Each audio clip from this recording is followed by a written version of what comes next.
Hello, everyone.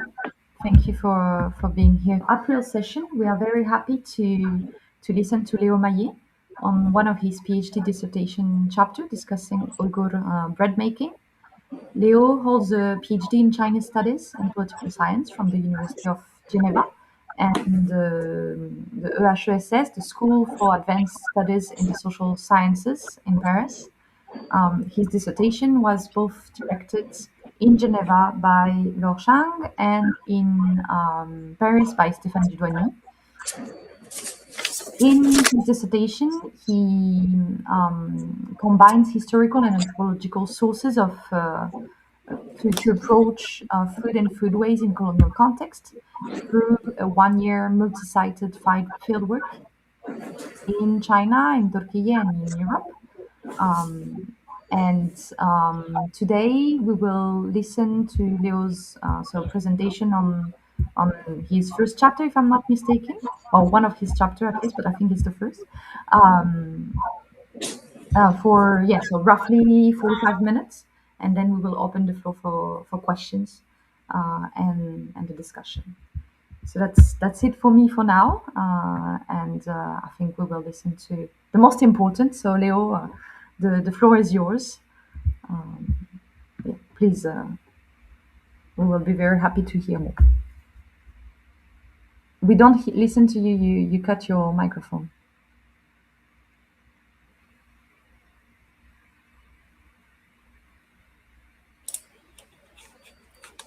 All right. Yeah. Can everyone hear me now? Yeah, perfect. All right. Can you see the screen as well? Yes, we do. Okay. So thank you so much, Agathe, and many thanks also for all the team of the Food and Foodways in Central Asia seminar. It's really a pleasure. I'm very humbled to be here to discuss my research with you today. And so I'll really center my presentation on, as Agathe said, one of the first chapters of my PhD. And so this chapter was meant to introduce bread making, Uyghur bread making, and its role in Uyghur society in the beginning of the 20th century. And so today I will focus on that, and I'll try to also focus on the relationship Uyghurs in the beginning of the 20th century were maintaining with their land, and I will try to show this through the case of bread making. And so Uyghur bread is, as other types of breads in Central Asia, it's called naan. It's a Persian word, and it is very close to the types of bread that one can see in Uzbek bread making. Naan is basically a type of flatbread, and so it tends to be commodified because of the process of Chinese colonization and appropriation of Uyghur lifeways. But we really need to see it as one big name for a variety of breads, as Uyghur bread making, just like Uzbek or Tajik, Afghan, Turkmen bread making are very complex food systems and technologies. So this, for example, this type of bread, it is called aknan, white bread, and it has been baked. Has been baked in Istanbul. This is a photo I took during my field work in Istanbul in 2021. I'll talk about it a little bit later. Now we'll be focusing on East Turkistan today. The official name of the region now is the Xinjiang Uyghur Autonomous Region. It is the official name in Chinese, but also in Uyghur. It has a very particular status in Chinese law. It is one of the 5 autonomous regions in the People's Republic of China. It has been founded in 1955.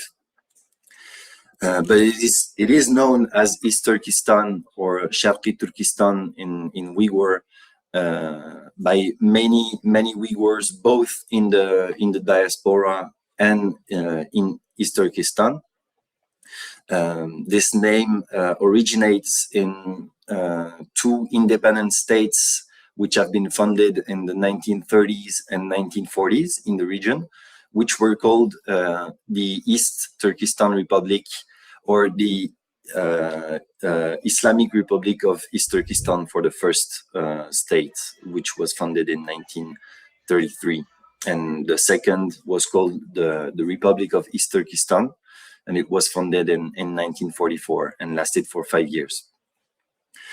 But the Chinese authorities and people in China in general, they know the region as Xinjiang, which is a Chinese term which was coined in the mid 18th century by the last empire which ruled China. And I'd like to attract your attention on 2 things. First, that this term means the new frontier.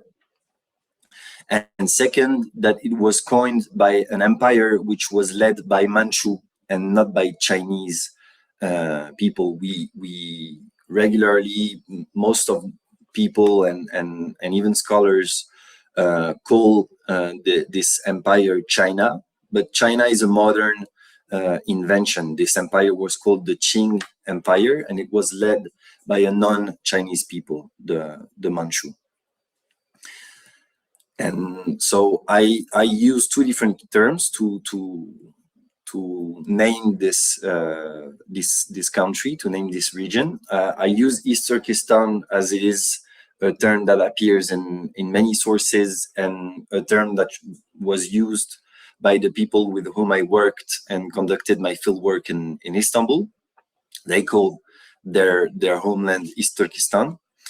And I systematically translate the term Xinjiang into New Frontier in order to enlighten the colonial genealogy of this term. And I do this even though for most of the people who use this term in China now, it is just a place name. They say Xinjiang and they hear Xinjiang just like they hear other place names in China without necessarily hearing the meaning of the words themselves. But here my point is to enlighten this first imperial and then colonial history of the term, which implies a lot of symbolic violence for Uyghurs. For them, of course, it cannot be a new frontier because it is the center of their world, and it is not new because they have this sense of belonging which has been built over many centuries of dwelling and living of this land. And so some like important demographic figures during the last census in 2020, the total population of the region was estimated as roughly like almost 26 million people. Uyghurs were still the majority of the inhabitants of the region, with slightly more than 11.5 million people. The Han Chinese, the official majority of the People's Republic of China, were almost 11 million people. But in this figure are not counted the military personnel, which is deployed in the region. And neither were counted the people who come and go, tourists, businessmen. And so even already in 2020, Uyghurs were already a minority in their own land compared to the Han Chinese, even though the official figure suggests a different reality. And together with them are the Kazakhs, 1.5 million people, the Hui or the Dungan, Chinese Muslims, more than 1 million people, the Kyrgyz, around 200,000 people, the Mongol, 170, and other populations, including Uzbeks, Pamiri populations, which are recognized as Tajik, Manchu, and others. And so today in this presentation, we will deal with the beginning of the 20th century, a time when the region was administered by the late Qing Empire, and a time when the other part of Central Asia, as you know, was administered by the Russian Empire. And so here we are dealing with East Turkistan as the eastern part of Central Asia, in comparison to the western part, which was the governorate of Turkestan, as it was named at that time. And just another important fact: the capital city of the region, Ürümqi, had a different name. At that time, it was still called Dihua, a name that means enlighten, the enlightening city, and it's another imperial place name which was coined by the Manchu in order to show that their project with this new frontier was also to bring their own sense of civilization and to enlighten the place and the people who were living there. And so at that time it was named the New Frontier. It had been a province of the Qing Empire since 1884. This is when the first time when the region became a province of its own. Before, it had an ambiguous status as a border land territory, which was basically administered as a protectorate, with local people being indirectly ruled by Manchu and Chinese officers. And so I didn't have the opportunity to conduct research in East Turkestan, in Xinjiang Uyghur Autonomous Region. Together with my partner Stephanie, we started our research in inner China, in the cities of Xi'an, Yiwu, and Guangzhou, working with Uyghur bakers and restaurant owners, cooks who were working in these cities. I first went there alone in 2017, and then went back there with my partner Stephanie in 2019. And the plan was to conduct long-term fieldwork in the city of Xi'an with Uyghur food entrepreneurs and who were working and living there. But we were not able to do that because of the COVID pandemic. And so we decided to continue our fieldwork in Istanbul. And so we went there starting in 2021, and we went there 4 times between 2021 and 2023 for a total of 5 months in mostly 3 areas, Sefakköy, Zeytinburnu, and Çapa, which are the 3 main Uyghur neighborhoods of Istanbul. And so what we did there was basically spend as much time as we could in bakeries. I was conducting interviews, talking with bakers, talking with them in Uyghur.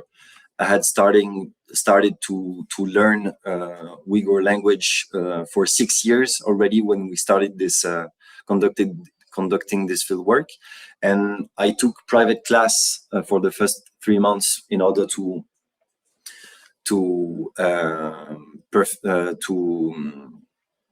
deepen my level in Uyghur speaking and listening.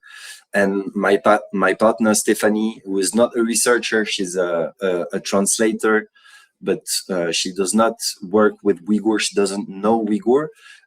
Most of the time she was filming, shooting photos, and we were usually conducting the interviews together. She was sometimes asking questions of her own. And of course, bakers and other people whom we met in Istanbul were also asking us questions about ourselves and our life in Switzerland. And so now we reach the core of the presentation. We will start inside this Uyghur bakery, and then we will move to different places of East Turkestan, circa the beginning of the 20th century. And most of the photos which I will show you in this presentation, they are from the Swedish Museum of Ethnography. The Swedish Covenant mission, the Christian mission in East Turkestan, which operated there in the cities of Kashgar and Yarkand, was present in the area for almost 40 years, starting in the late 19th century until 1936, when they were expelled from the region. And so the Swedish missionaries, they took a lot of photographs, they collected a lot of documents, and now they have various archives in Sweden. And for the photographs, the main archive is the Swedish Museum of Ethnography. And if you want to access these pictures, you can. You have to browse the database that is called Carlota. And with keywords, you will be able to find photos taken in Kashgar, in Yarkand, and also in other places in the region in the beginning of the 20th century. And so if we go back to the 1900s, we go back to a time when colonialism and settler colonialism are at a period of acceleration. And it is interesting to look at the way not only scholars but also institutions like the National Geographic picture this period of time, the way they map it. And one interesting thing for us today is that there's always a missing empire. Of course, there's not only one, but the Qing Empire is almost always missing in these maps, also in the books which address colonialism in the late 19th century, early 20th century. The Qing Empire is always mentioned as China, and it is always, or most of the times at least, depicted as a victim of colonialism, but not a colonial empire of its own. And so this is a topic that I will address differently in this presentation. And also I want to enlighten the fact that my family is also part of this colonial history, as many French and European families are. For instance, from my father's side, we come from a family, the Oaro family, which participated in the colonization of the Reunion Island. That's an island that's very close to Madagascar in Eastern Africa, southeastern Africa, and the Reunion Island was a plantation colony, and then it began to be turned into a settler colony, and it is still today a colony which bears a different status. We can talk about this if you like after the presentation. And another part of my family, my father's uncle, also played an important role in the French colonial history. He was sent to Algeria for military service for 1 year between 1947 and 1948. And this is a very important time because at that time, Algerian people were in the process of organizing themselves into a movement which became the National Liberation Front, who waged a war against French colonial institutions, a war which lasted from 1944 to 1962. And I think this is a very good point of comparison with the Uyghur case. First of all, because it was Algeria was a settler colony of the French Empire. It was a Muslim majority constituted of various populations, which was dominated by a non-Muslim settler majority. And during this war of national liberation between 1944 and 1962, the French army built what it called at the time regroupment camps, in which it incarcerated around 2 million Algerian people during this war. And so here I see an obvious parallel with what happened to Uyghurs and Kazakhs in between 2017 and 2021, with this mass incarceration campaign, which led to the incarceration of between 2 million and 3 million people over this period of 2017 and 2021. So we are part of this history. French colonial history, of course, continues in the present. And so I wanted to situate myself in this history before going into the details of this presentation. For instance, this is a photo taken during the military service of my great uncle.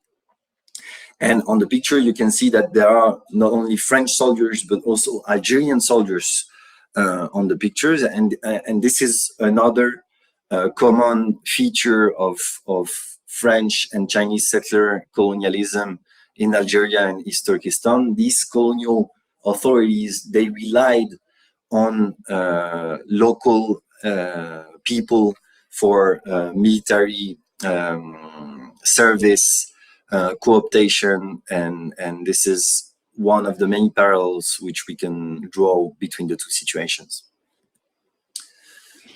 And this is another picture from the military service. Now, moving on to back to the topic, when we address the beginning of the 20th century, of course, it's only the beginning of Chinese settler colonialism in the region. This process of settler colonialism will accelerate after 1949, after the communists took over the region. But I think it's interesting to address Uyghur foodways, Uyghur food systems in the very beginning of this process of Chinese settler colonization of East Turkestan, because at that time Uyghur foodways were, of course, they were beginning to be impacted by Chinese foodways and Chinese colonial institutions.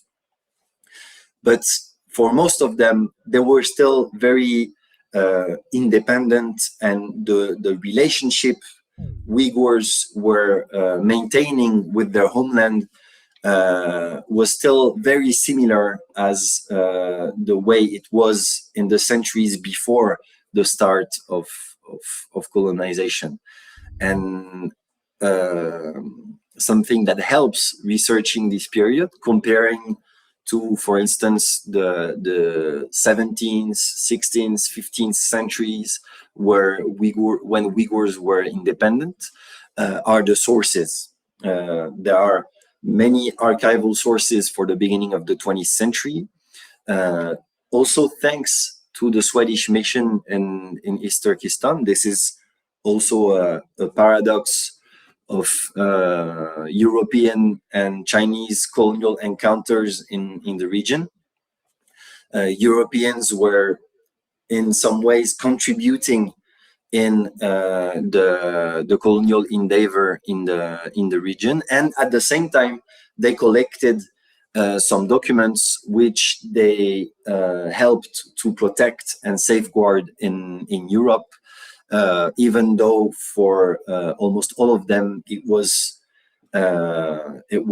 what we could call looting or stealing objects, stealing pictures, taking photographs of people without necessarily asking them.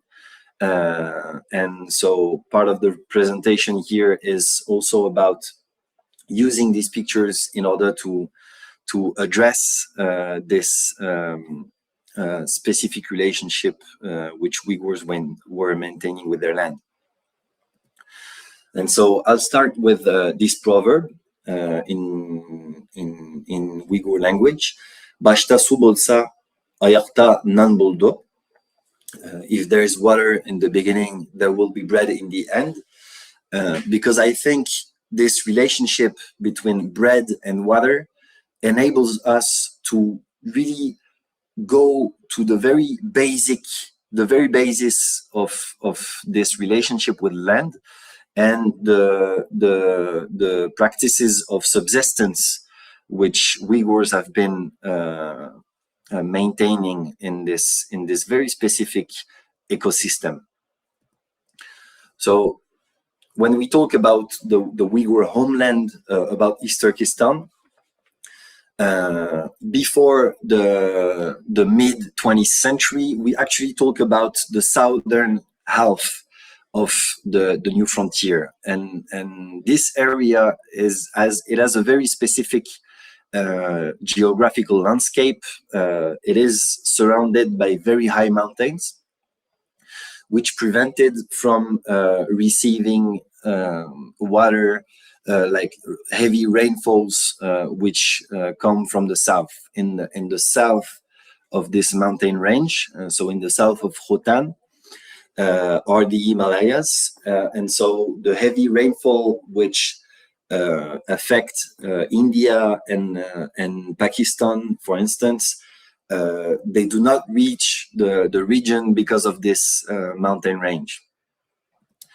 And this is why we have one of the biggest deserts of the world, which takes the central part of this area.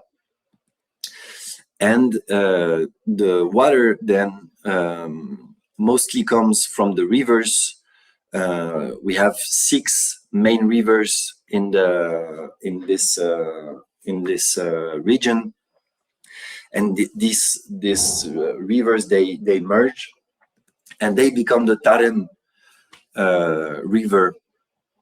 Tarim being an ancient Turkic word which means agriculture. And so in this landscape, when we pay attention to the place names, Khotan, Kashgar, Aksu, Kucha, Korla, and of course Tarim Deryasi, Tarim River, we touch upon a mix of Turkic and Persian place naming practices, and this actually is at the very basis of not only the settlement history of the region, but also at the relationship which its people have been maintaining with it.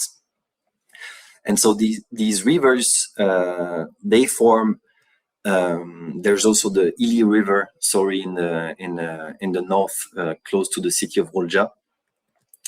And so these rivers, they form from the iced peaks of the mountains that surround the area. And so this picture, for instance, it was taken in the Pamir in the beginning of the 20th century.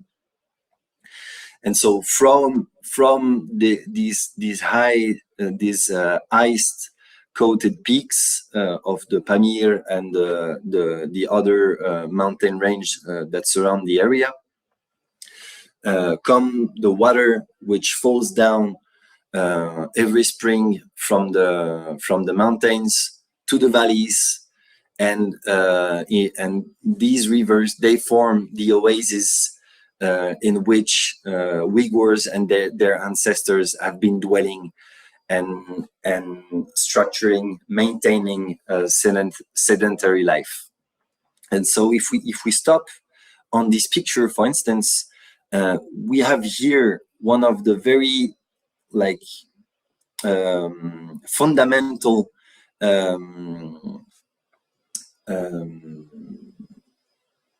characteristics of the oasis system. We have a water canal, which is bordered by trees. A lot of them, not on this picture, but a lot of these trees tend to be poplar trees, a tree that is very well suited to the climate of this area. And so the trees, they play a very important role. They fend off the desert winds, they block the desert winds, and so they prevent these winds from drying the ecosystem of the oasis. And they also provide shade for the water canal and for the roads themselves. And so when you see the oasis of the region, you see that water and trees they always go together, and they go together from the river to the center of villages and cities in order to provide shade and water to its inhabitants. And so they cross city centers. They form a very tightly knit network in the countryside, and they enable farmers to grow staple foods and cereals in fields. And of course, wheat is one of these staple foods that they grow in the countryside of these oases. And so now we move on to the second to a second proverb. Ecir kılsan yeringe, nan çıkıdo belinge. If you work your land painfully, bread will come up to your belly. And so this second proverb, it shows that bread, this very important staple food of Uyghur society, it is the product of a very painful kind of work, agricultural work. In the beginning of the 20th century in East Turkistan is still non-mechanized, and so it relies on a variety of tasks which involve man and animal work.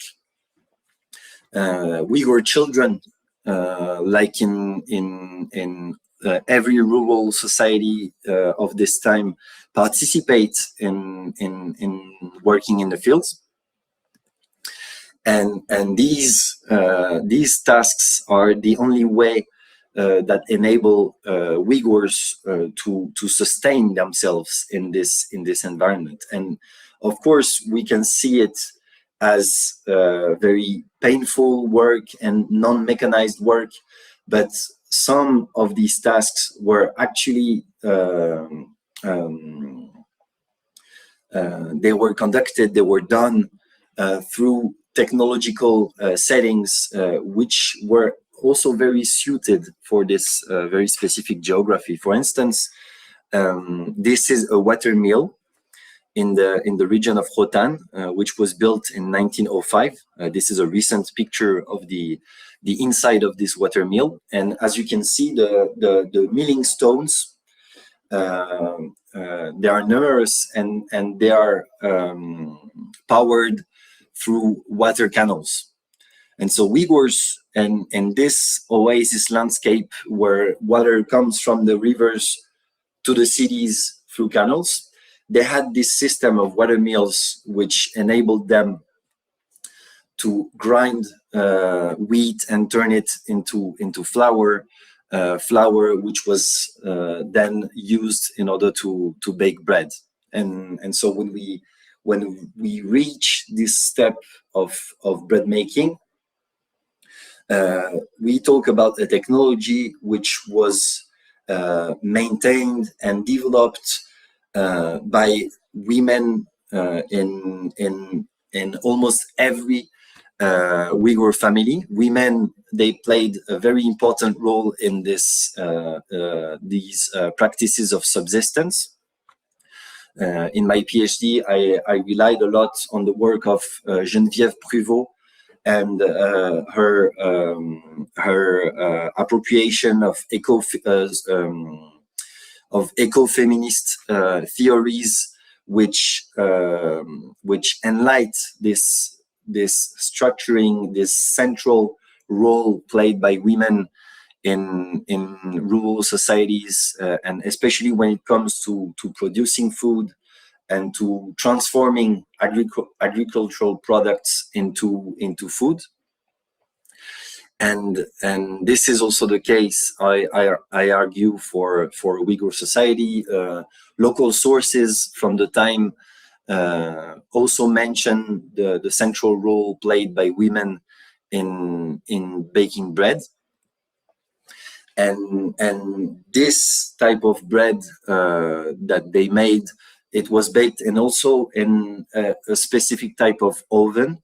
The clay ovens which were used by Uyghurs, they were called, and they are still called today, tonur. And this is another Persian word which is also used by other peoples in Central Asia, in Western Asia, and in the Caucasus as well. Armenians call their clay ovens tonir. Kurdish people call their ovens tonur. This word actually enlightens this continuity of flatbread technology between Western Asia, the Caucasus, the Middle East, and Central Asia, and Uyghurs are a part of this.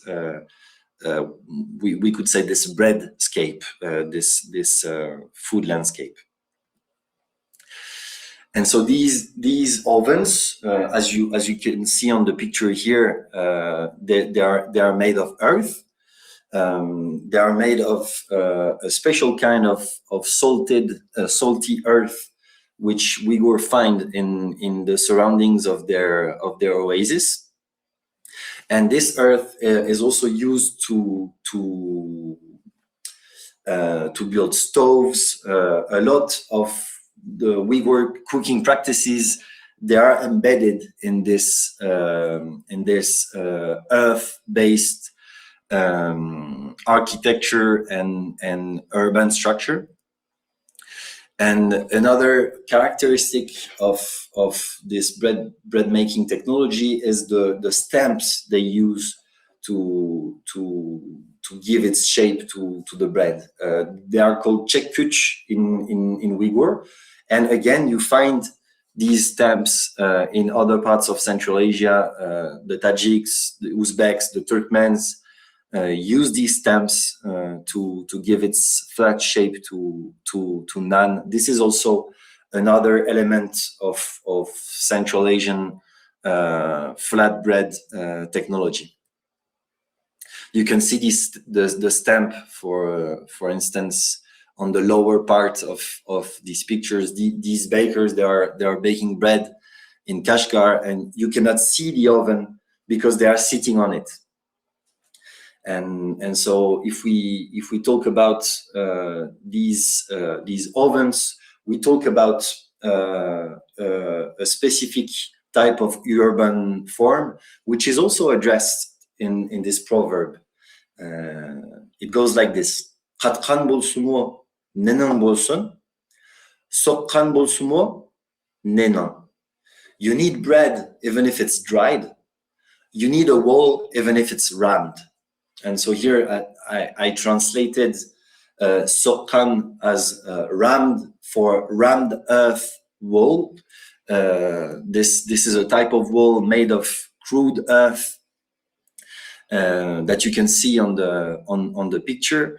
And these walls, they were basically the cheapest kinds of walls Uyghurs used to build in the oasis. Of course, the richer families, state institutions, they used bricks, they used tiles, they used other types of building technologies. But for peasants and regular people, rammed earth formed the basis of their architectural landscape. And so you can see earth, trees and plants, fire, these elements combined together, they provide not only architecture, but also food making technologies and structures. Now, if we move on to the work of baking, of bread baking itself, one of the documents I was able to conduct research on is this charter of bread making, this Risale i Nanwayliq, which was archived and preserved in the Lund University Library in Sweden.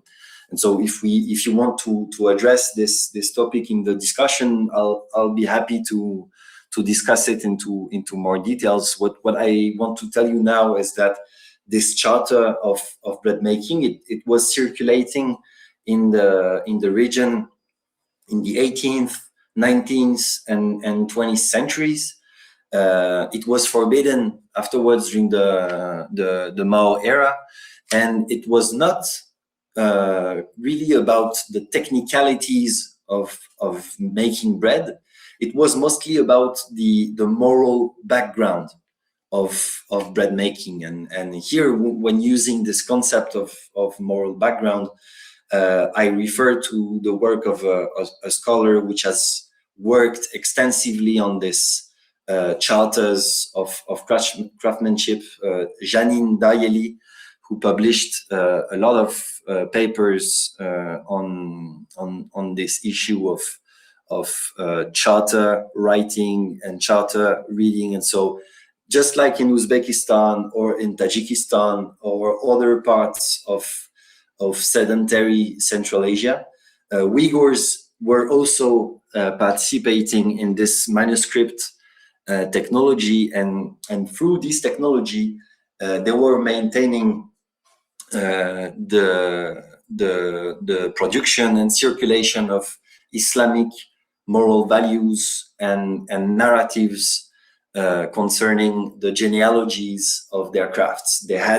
Every craft had its own genealogy, and this genealogy was deeply rooted in Naqshbandi, Sufi, silsila narratives and practices.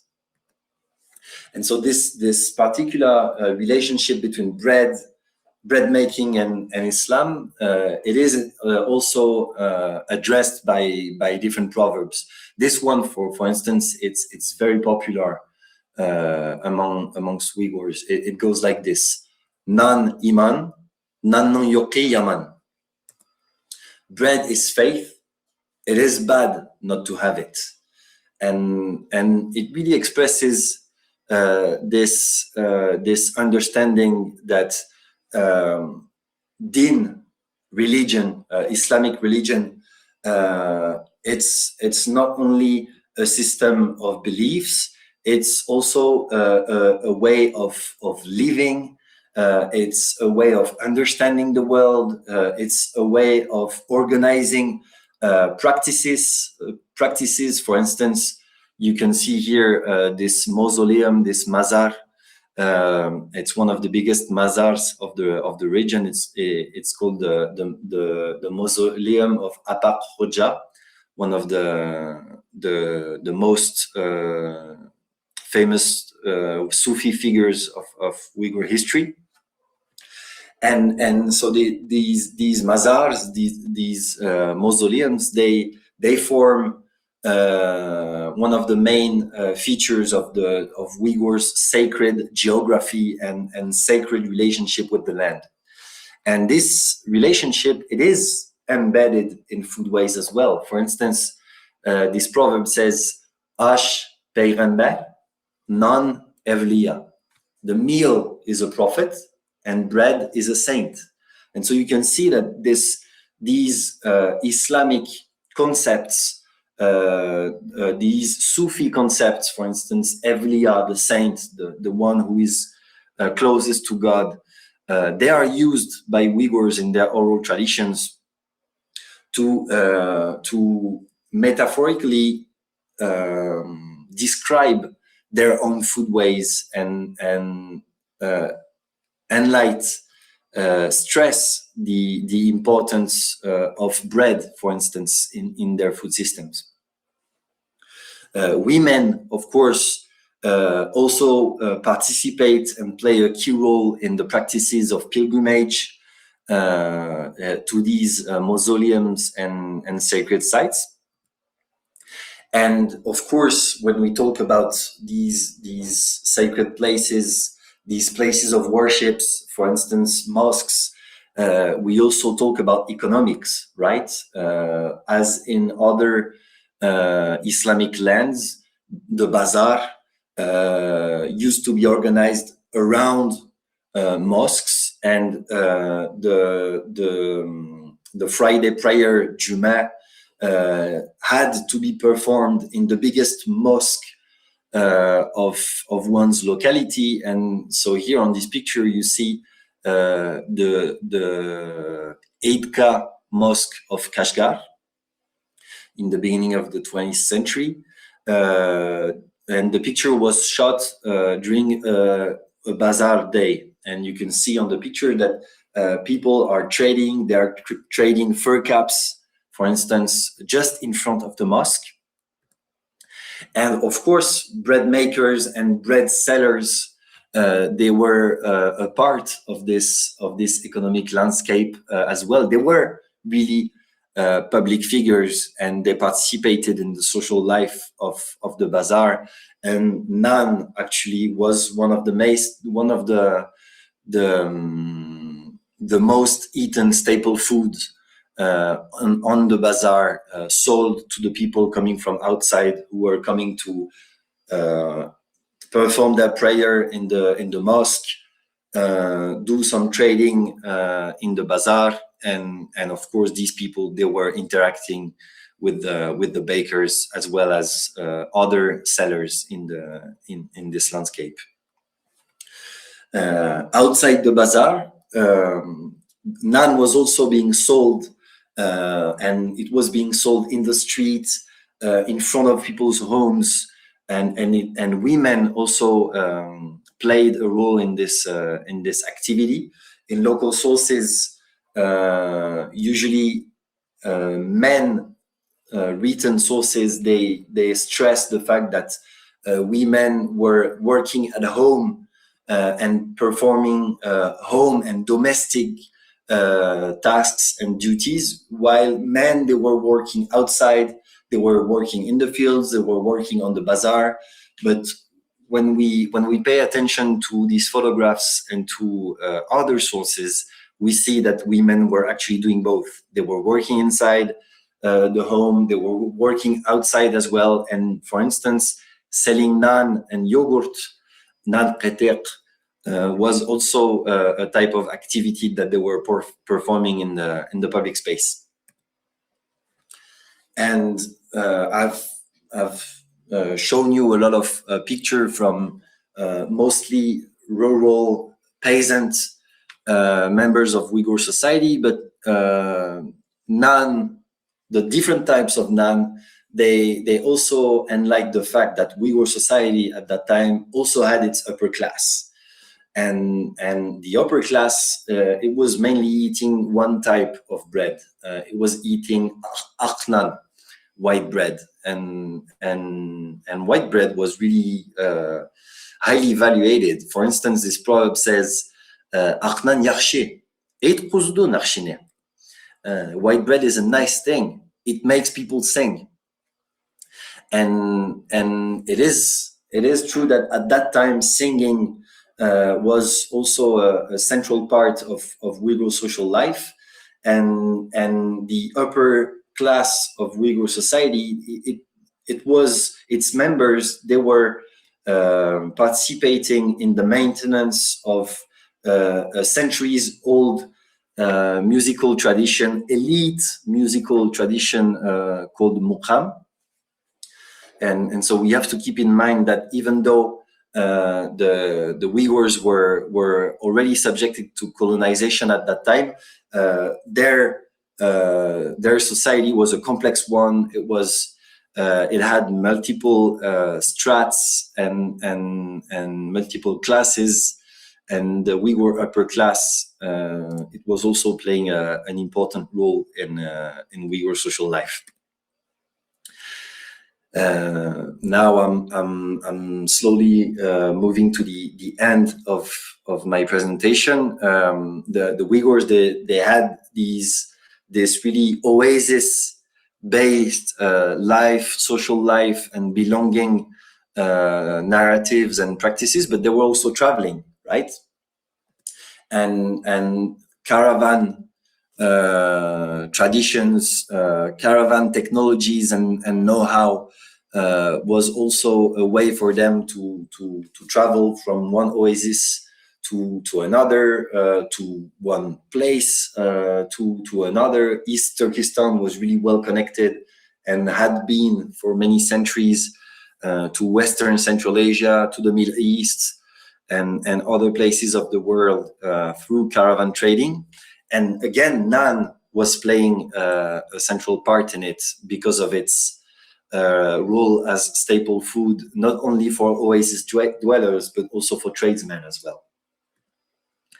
And so if we look again at the map, you see that the Russian and Chinese colonization of Central Asia, they also set up a boundary which split the region in two. And of course, in the beginning of the 20th century, Uyghurs, they were still able to go on pilgrimage, to conduct transactions with Western Turkestan, but it was becoming increasingly difficult to do so because of border posts and border controls, which were set up after the St. Petersburg Treaty of 1881. And now, if we address Chinese colonization at the time, you can see on this picture that on the left side of the screen there's a small bakery. They are selling one type of Uyghur bread, which was really well known to travelers, which is called girda. And on the right side, there's a bridge. It's the entrance, one of the entrance gates of the city of Yarkand. And if you look at the wall, you see that the wall, it bears features of Chinese architecture. It was built in the late 19th century after the second invasion of East Turkestan by the Qing Empire. And it is addressed as the beginning of Chinese colonization of the region, because it's the first time that a majority Chinese soldiers' army enters the region in order to conquer and turn it into a colony. Before that, the armies which were sent by the Qing, they were mostly composed of Manchu, Mongol, and Turkic soldiers. And in the late 19th century, the Chinese come. We can also talk about this process in the conversation if you like. And they try to they build cities next to Uyghur cities. In these cities, they build temples. They enroll Uyghurs in order to work as policemen. As you can see, these two men on the screen wearing a white circle shape Chinese characters. They're called Bing. They are soldiers. They act as policemen, especially on the bazaar for the Chinese.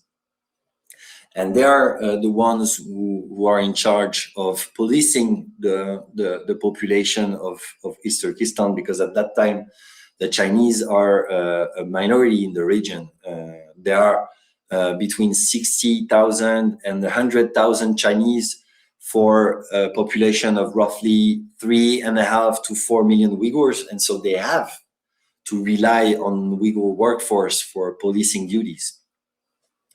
And if we talk about the Chinese, we also have to bear in mind that Chinese society at that time is a very complex one as well. And that, of course, the soldiers who were sent from central China, mostly from the province of Hunan, to East Turkestan, well, they are settlers. They come from a distant place. They are sent by an empire to invade a region and turn it into a colony, to rule it as colonial rulers.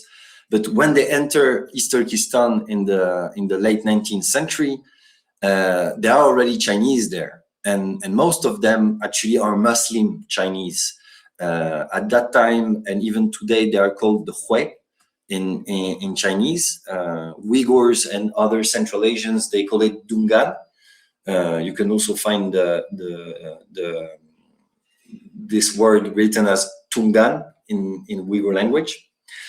And the Tungan, they have been there for centuries. They have come and settled in East Turkestan from at least the mid 18th century, and they are what we could call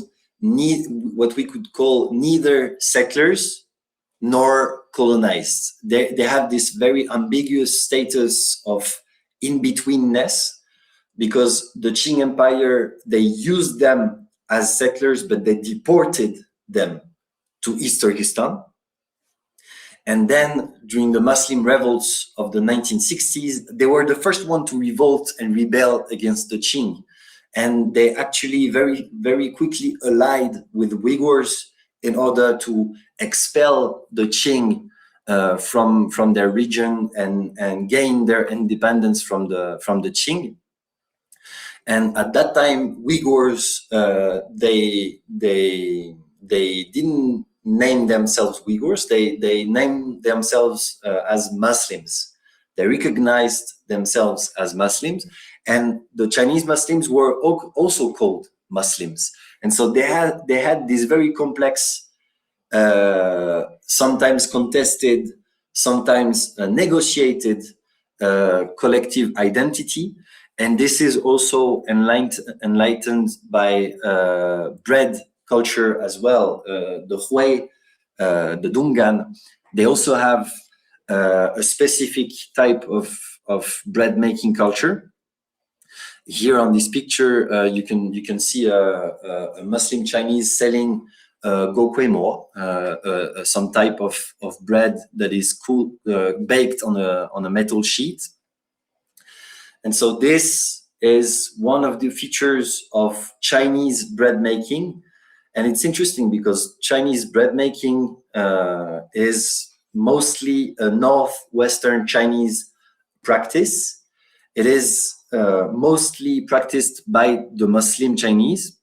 And here it is a product of the interactions between East Turkestani Turkic Muslims and Chinese Muslims. And so this is why I also address the Hui as somehow in between people, which has this very specific status of neither settler nor colonized.